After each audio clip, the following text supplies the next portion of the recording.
আজকের এই ভিডিওটিতে ওয়েব ডিজাইন এন্ড ডেভেলপমেন্টের সবচেয়ে গুরুত্বপূর্ণ টপিকগুলো আপনি শিখে নিতে পারবেন। যেমন ধরুন HTML লিঙ্ক ম্যানেজমেন্ট কি, কীভাবে একটি ওয়েবসাইটে শত শত লিঙ্ক পারফেক্টলি কাজ করে। আবার আপনি যখন কোনো একটি লিঙ্কে ক্লিক করার সাথে সাথেই সেই লিঙ্কটি কীভাবে আপনাকে এক পেজ থেকে অন্য একটি পেজে নিয়ে যায়। সবশেষে যেটি রয়েছে, কীভাবে আপনি একটি মাত্র স্টাইল শিট বা CSS ফাইল ব্যবহার করে 5 থেকে 10টি বা তারও অধিক HTML ওয়েব পেজ ডিজাইন করবেন বা ম্যানেজ করবেন। আর এতগুলো ইনফরমেশন আপনি পেয়ে যাচ্ছেন এই ছোট্ট ভিডিওটিতে। তাহলে আর দেরি না করে চলুন ভিডিওটি শুরু করে দিই। আমরা জানি অনেকগুলো ওয়েব পেজের সমন্বয়ে কিন্তু একটি ওয়েবসাইট গঠিত হয়। একটি ওয়েবসাইটের মেইন পেজ হচ্ছে হোম পেজ। একজন সচেতন ওয়েব ডেভেলপার কিন্তু যখন একটি ওয়েবসাইটের মেইন পেজকে ডিক্লেয়ার করে HTML ফাইলটিতে, তখন সেই ফাইলটির নেম রেখে দেয় index.html। এবং সেই ওয়েব ফাইলটিতে index.html ফাইলটি ছাড়াও আরও বিভিন্ন প্রকার পেজ থাকে বা ফাইল থাকে, যেমন ধরুন services, account, contact us, about us ইত্যাদি নানা ধরনের পেজ থাকে। সেই সবগুলো পেজকে একে অপরের সাথে সংযুক্ত করার পরে কিন্তু একটি পূর্ণাঙ্গ ওয়েবসাইট তৈরি হয়। সেই ওয়েবসাইটটি যখন আপনি গ্লোবালি রান করার জন্য একটি ওয়েব সার্ভারে আপলোড করেন, ওয়েব সার্ভারটি কিন্তু সেই সবগুলো ফাইলের মধ্যে থেকে index.html যে ফাইলটি রয়েছে আমাদের হোম পেজ, সেটিকে ক্যাচ করে এবং সর্বপ্রথমে সেই পেজটিকেই রান করে।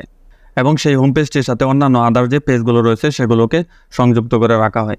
CSS সম্পর্কে যদি আপনার ন্যূনতম ধারণাও না থাকে, তবে আপনি আমার পূর্বের ভিডিওটি দেখে নিতে পারেন, যেটি আমার ডেসক্রিপশন বক্স অথবা কমেন্ট বক্সের ফার্স্ট কমেন্টেই পিন করে রেখেছি। এই ভিডিওর প্রজেক্ট ফোল্ডারটিতে যদি আপনি লক্ষ্য করেন, তাহলে এখানে দেখতে পারবেন একটি HTML ফাইল এবং একটি CSS ফাইল রয়েছে, এবং সেই CSS ফাইলটি এখানে লিঙ্ক আপ করা আছে এবং বডি এর ভিতরে কিছু ওয়েব এলিমেন্ট ইনক্লুড করে রেখেছি। যে সকল পেজগুলো ক্রিয়েট করব সেই সবগুলো পেজের লিঙ্ক অ্যাড করা আছে এবং সেটি কিন্তু আমাদের এই ব্রাউজারে শো করছে। আমাদের এই তৈরিকৃত ওয়েব পেজটিতে কিন্তু 3টি লিঙ্ক রয়েছে, একটি হোম, সার্ভিসেস এবং অ্যাবাউট। এই সকল লিঙ্কে আপনি যখন ক্লিক করবেন, ক্লিক করার সাথে সাথে কিন্তু আমাদেরকে অন্য একটি পেজে রিডাইরেক্ট করবে। এখন ক্লিক করা সত্ত্বেও কিন্তু কোনো পেজে রিডাইরেক্ট করছে না, তার কারণ আমরা কোনো পেজে এখানে অ্যাড করিনি। এখানে হ্যাশট্যাগ অ্যাড করে রাখা আছে। চলুন আমাদের এই ফোল্ডারটিতে একটি সার্ভিসেস এবং অ্যাবাউট পেজ তৈরি করি। তো সেটি তৈরি করার জন্য একটি HTML ফাইল ক্রিয়েট করি। সেটির নেম থাকবে services.html এবং আরও একটি পেজ রয়েছে যেটির নাম about.html দিয়ে দিলাম। সার্ভিসেস এবং about.html ফাইলটি কিন্তু একদম এমটি বা ফাঁকা রয়েছে। আমার ক্রিয়েটকৃত এই 3টি HTML ফাইলকেই একটি CSS ফাইলের মাধ্যমেই ম্যানেজ করব। তো সেটি করার জন্য আমাদেরকে services.html ফাইলটিতে HTML স্ট্রাকচার অ্যাড করে দিই এবং এটির টাইটেল দিয়ে দিই সার্ভিসেস, এবং বডি এর ভিতরে আমরা যে index.html ফাইলটি ক্রিয়েট করেছিলাম সেই index.html ফাইলটিতে যে এলিমেন্টগুলো অ্যাড করেছি সেটিকে কপি করে এখানে পেস্ট করে দিই, যাতে করে আমাদের কিছুটা সময় বেঁচে যায়।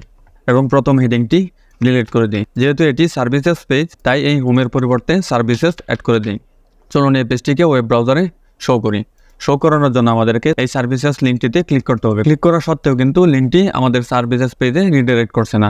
তার কারণ হচ্ছে আমাদের এই হোম পেজটিতে যে সার্ভিসেস পেজটির লিঙ্ক রয়েছে সেটিতে আমাদের এই সার্ভিসেস লিঙ্কটি অ্যাড করে দিতে হবে। আমরা যে services.html ট্যাগটি রেখেছি সেই এক্স্যাক্টলি নেমটি অ্যাড করে দেব, services.html। এই লিঙ্ক ফাইলটি কিন্তু একদম ব্লু হয়ে গেছে, তার মানে আমরা বুঝতে পারছি এই পেজটি লিঙ্ক আপ হয়েছে। এখন যদি আমি এটিতে ক্লিক করি, তাহলে ক্লিক করার সাথে সাথে আমাদের সার্ভিসেস পেজটিতে নিয়ে আসবে। আবার যদি এই হোমটিতে ক্লিক করি, তাহলে এই হোম পেজটিতে নিয়ে আসবে। ঠিক একইভাবে আমাদের অ্যাবাউট পেজটিও অ্যাড করে দিই। তো about.html এই সার্ভিসেস পেজটিকে অ্যাবাউট পেজটিতে পেস্ট করে দিই।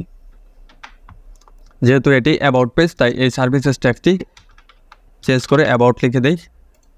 এখন চলুন এই অ্যাবাউট পেজটিও আমাদের ওয়েব ব্রাউজারে শো করি।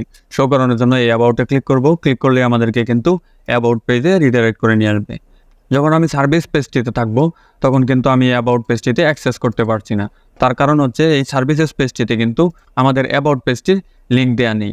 তাই আমাদের এই 3টি পেজেই সবগুলো লিঙ্ক অ্যাড করে দিতে হবে। অ্যাড করে দেওয়ার ফলে কি হবে, যখন সার্ভিসেস পেজটিতে ক্লিক করব সার্ভিসেসে নিয়ে যাবে, যখন অ্যাবাউটে ক্লিক করব অ্যাবাউটে নিয়ে যাবে, আবার যখন সার্ভিসে ক্লিক করব ঠিক সার্ভিসেস পেজটিতে নিয়ে যাবে। তাহলে পারফেক্টলি আমাদের প্রত্যেকটি লিঙ্কই কিন্তু কাজ করছে। আমরা যেহেতু একটি CSS ফাইলের মাধ্যমে এই সবগুলো পেজকে ম্যানেজ করতে চাচ্ছি, তাহলে আমাদেরকে কি করতে হবে? এখন আমরা আমাদের এই হোম পেজটিতে লক্ষ্য করি, style.css ফাইলটি কিন্তু আমাদের এই হোম পেজে অ্যাড করা রয়েছে। যখন আমরা আমাদের এই style.css ফাইলটিতে কোনো প্রকার ভ্যালু এবং প্রপার্টি অ্যাড করি, অ্যাড করার সাথে সাথে কিন্তু আমাদের হোম পেজটিতে অ্যাপ্লাই হয়ে যাচ্ছে। কিন্তু আমরা যখন সার্ভিসেস পেজটিতে যাচ্ছি, সেই সার্ভিসেস পেজটিতে কিন্তু কোনো কিছু অ্যাপ্লাই হচ্ছে না।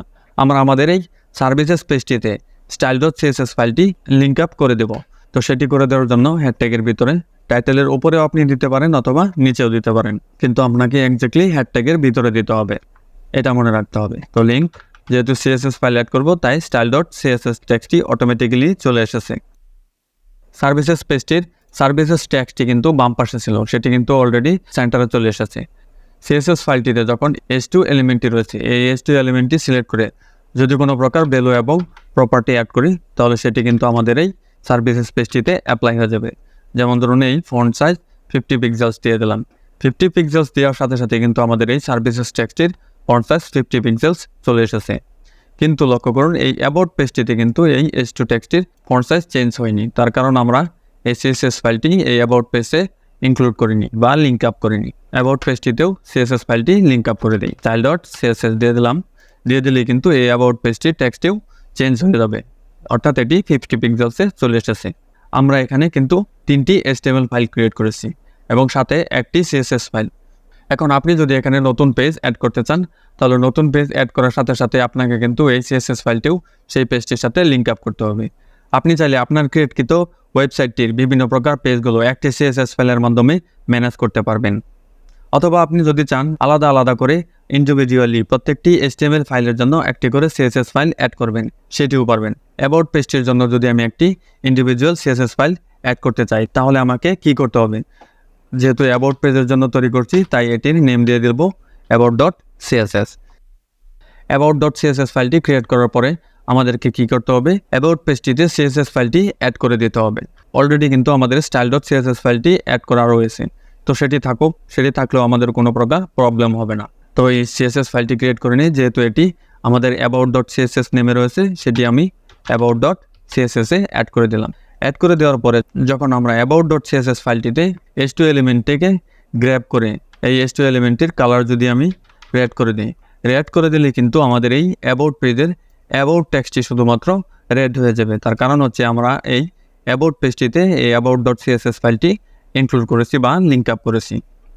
এখন যদি আপনি সার্ভিসেস পেজটিতে যান, সার্ভিসেস পেজটির টেক্সটটি কিন্তু ব্ল্যাকেই রয়েছে, তার কারণ হচ্ছে এটির জন্য আমরা কোনো প্রকার ইন্ডিভিজুয়াল CSS ফাইল ক্রিয়েট করিনি। তাহলে আমরা বুঝতে পারলাম, আমরা যদি চাই ইন্ডিভিজুয়ালি প্রত্যেকটি HTML ফাইলের সাথে একটি করে CSS ফাইল অ্যাড করে আমাদের ওয়েবসাইটটি ক্রিয়েট করতে পারবো। সবগুলো পেজের জন্য প্রযোজ্য একটি CSS ফাইল ক্রিয়েট করে সম্পূর্ণ ওয়েবসাইটটিকেও ম্যানেজ করতে পারি।